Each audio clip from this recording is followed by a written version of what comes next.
দেখো বন্ধুরা, আজকে করব আম ফুরুলি। তার জন্য সুজি, আম আর নারকেল নিলাম। ফুরুলি করার জন্য নারকেলটা আর আমটা কেটে নিছি, মিক্সার মেশিনে পেস্ট করে। দেখো সুজিটা একটু ভেজে নেব লাল লাল করে। আম ফুরুলি বানানোর জন্য ময়দা নিলাম আর সুজি ভেজে নিলাম। 2 কাপ মতো ময়দা, 1 কাপ সুজি নিয়ে নিলাম। আপনার পরিমাণ মতো নিয়ে নেবেন। এখন এটার মধ্যে আম পেস্ট করা, দুধ আর নারকেল কুচি দিয়ে দেব। দিয়ে পেস্ট করে কিছু সময় রেখে দেবো। হালকা একটু লবণ দিয়ে সুজিটা আর ময়দাটা কিছু সময় মেখে নেব। এটা মাখানো হয়ে গেছে। এখন পেস্ট করে রাখা আমটা দিয়ে দেব।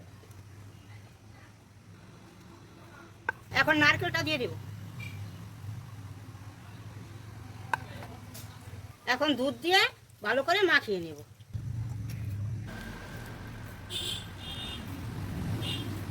গরম তেলের উপরে করে রাখার আগে থেকে ডোটা আস্তে আস্তে দিয়ে দেবো ছোটো ছোটো করে।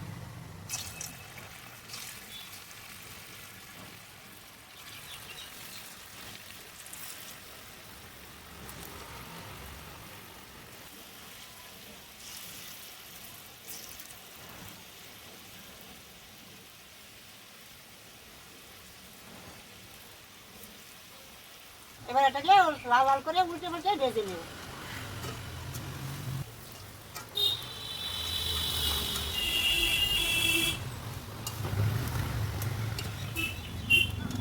দেখো লাল লাল করে ভাজা হয়ে গেছে, এখন তুলে নেব।